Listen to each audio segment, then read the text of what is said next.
Hello, thanks for doing this video with me. What are your names? So I am Julie Wells. I'm Leonard. Okay, and where are you guys out of? So we live in near Decatur, Texas, which is west of Fort Worth. Okay, and how long have you been in coaching? So this is my 4th year of being coached. Okay, and why did you get into coaching? So, oh my gosh, do you have a while? Accountability.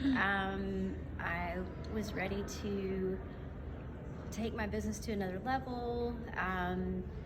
Really and truly, I got tired of spending money on things that I knew I could get advice from people that were smarter than me and stop reinventing the wheel. So coaching has allowed me to make smarter decisions. So from coaching, right, once you've been in coaching, where were you, right? And where did it take you? Where's it taking you? Julie actually found Tom the free stuff the very first day we got into real estate. Day two. Day two, actually. Okay. I got my license, and then day 2 I found a YouTube video, and we were broke. Like when I say broke, like we were broke, couldn't afford anything. But I found a YouTube video, and everything that Tom said to do, I did. And so I found all of the free stuff, and everything that he said to do, I did. Coaching has doubled my business since I got in. And almost every year. Yeah. And Really? Yes. Okay. And what would you say coming into coaching, right? So it sounds like, hey, I needed the free stuff first. As soon as I could afford it, I got into coaching. Is that right? It is. Okay. So you got into coaching. What are some of the because you said you were broke. So a lot of people get into this business, they're broke. What would you say to those people in terms of, again, doing the free stuff and then getting into coaching? Would you advise that, or what would you say to those people?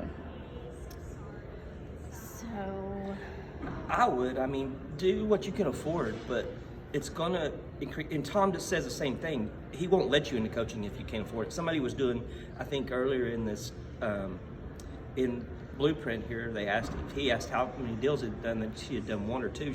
He goes, you're not ready. You can't afford it. He said, do your free stuff, follow along, and when you can, do what you can. And that's basically what we did, and started baby steps. Got it. So baby steps, and you said the business has doubled every single year. yes. Right? Okay, so where are you now and where are you going? So this year, and so I'm a solo agent, and my coach is after me to hire my first assistant, which I've been trying to hire someone, and she just texted me, so we're going to interview this weekend. I'm a solo agent. I have 56 closed and pending year to date. My GCI is 463,000. Production's about 15 million. And I do very little. I take stuff off her plate if I can at home, and I'm trying to do more real estate. I've had my license for a little while, but really haven't done much with it. Okay. yeah, he works for the airlines, is his primary job, but yes. Yeah, Okay. but mainly I do what she tells me to do. Good job. Sometimes. I love it. What advice would you give people if they could afford coaching, right? If they're ready for it, what advice would you give them? Because you've been on both sides. We just talked to somebody out here just a little bit ago about coaching. It's not so much coaching, it's the whole ecosystem that you get. It's not, I mean, yes, you're coaching once a week from your coach, or twice a week if you're a core, but it's twice a month. or twice a month, I'm sorry. Or once No, a week. yeah. But it's the ecosystem and being able to plug them and networking and all that kind of stuff. Referrals. And the referrals some, but it's mainly people have tried different things. Instead of failing on something that, like some kind of system that you're trying to implement, somebody's already done it. Yeah. And they'll tell you, hey, it worked for me, it didn't work for me. Yeah. So that kind of helps a lot. Yeah. So it's not so much trial and error, I think. Right. Got it. And stop chasing those shiny objects. Yes.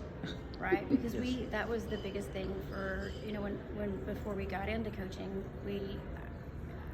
I kept spending money, and it was like the same money over and over on different systems. Like I knew I didn't really know what I needed to do. I knew I needed to do something, and I kept spending money, and something wouldn't work, and then I would do the same thing and do the same thing, and you know, now as soon as I got into coaching, I can ask my coach, you know, hey, I'm thinking about doing this, and he'll go, that's a bad idea. You know, your personality, you're not going to do good with that. You should do this. And so in that respect, coaching's been good for me because it's allowed me to kind of go right to the system that's going to work best for my personality after he's gotten to know who I am. And then back to kind of the ecosystem, I like all of the things that are inside a loom, that if I've got a question, a lot of times I can go in and find what I need, or I can go into the Facebook group and post a question and in minutes have answers from perspectives that are all over the country, and I like that. I love that. Because it's not,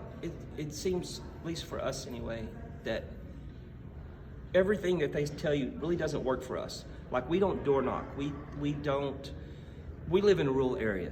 So, you know, open houses, they work in neighborhoods. They don't really work where we live. Yeah. Because you don't get that much traffic. So you just kind of have to take bits and pieces of different people's business, I guess, and try to spin it and make it your own. Well, and that's, I mean, I think, right, what the coach does is custom build it to you guys. Yes, exactly. So, because, you know, things that work in New York and California really doesn't work in Decatur, Texas. Right. So. Right. You guys are awesome. And I know the whole story's not shared here, but you guys have had come from the bottom and on your way to the top. And I thank you for sharing with me. It's awesome. All right. Perfect. Thanks.